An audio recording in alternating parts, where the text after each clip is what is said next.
Hello, lovely to be with you today. I'm Simon, one of the readers of Portishead Parish.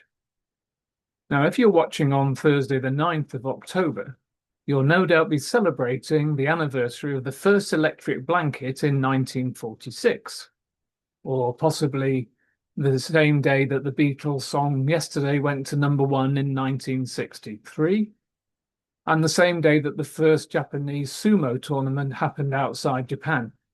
And yes, you've guessed it, we had that honour in the UK. Now, I could, of course, make a thought for the day out of any of these, but in the week that we have been thinking about one of our parish partners, St. Peter's in Oguta, October the 9th, 1962, is actually when Uganda became independent of Britain.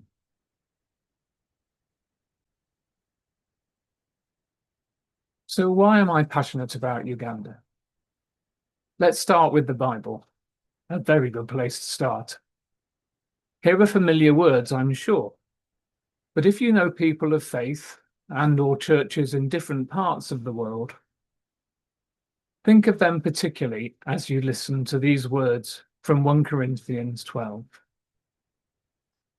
Just as a body, though one has many parts, but all its many parts form one body, so it is with Christ.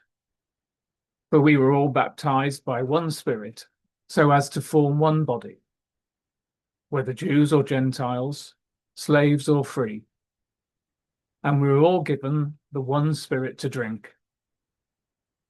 Even so, the body is not made up of one part, but of many.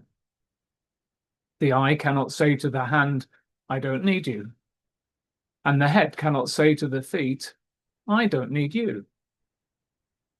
On the contrary, those parts of the body that seem to be weaker are indispensable. And the parts that we think are less honourable, we treat with special honour. But God has put the body together, giving greater honour to the parts that lacked it, so that there should be no division in the body, but that its parts should have equal concern for each other. If one part suffers, every part suffers with it. If one part is honoured, every part rejoices with it.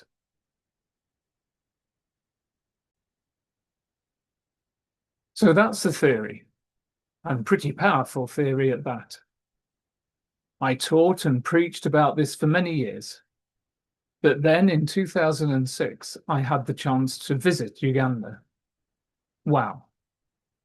I tried to capture the experience on film, but I couldn't. Of course, there are huge differences between life here and life in Uganda, but I found much more that is in common. Although the visit was organised educationally, the Christian faith is everywhere. There are a majority of church schools. Education is a priority, with English being the language of public exams. Just imagine how we would cope. Well, actually, some of you know about that. I was met with real enthusiasm for football, though there are some odd choices of teams to support from our Premier League. Sustainable growing of crops is practiced and is vital. Family relationships are key, especially in a society where there are few social services to the young, the sick, and the elderly. Hospitality is exceptionally warm, and food is always shared. Music and dancing, and the dancing is a bit better than dad dancing, are seemingly in the soul of everyone. In 2010, the first Ugandan students from our partner school came to Bristol. One was Jeffrey. He stayed in Portishead and has become a family friend.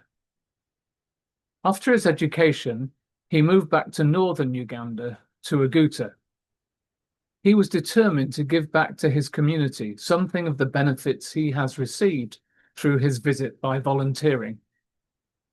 Thus, at a young age, he is a key member of St. Peter's Church and chair of governors at the primary school.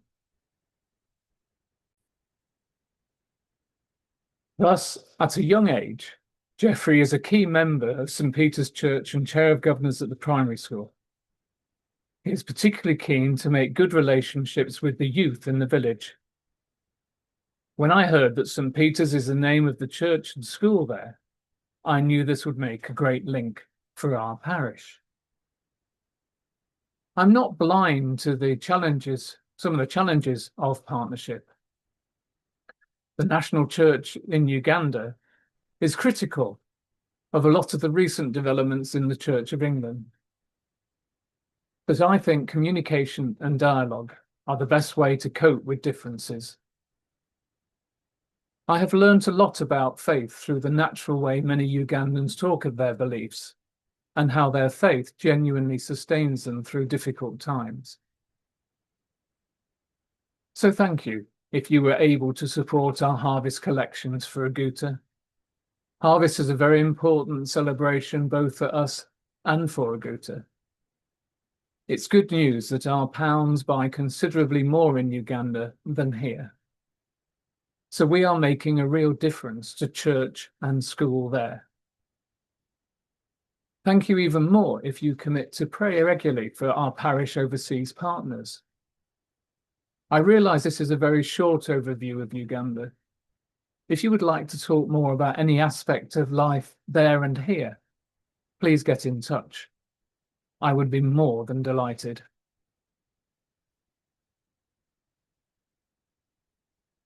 I would like to finish with words from verse 3 of a Stuart Townend hymn, which is called Come People of the Risen King. Come young and old from every land, men and women of the faith. Come those with full or empty hands, find the riches of his grace.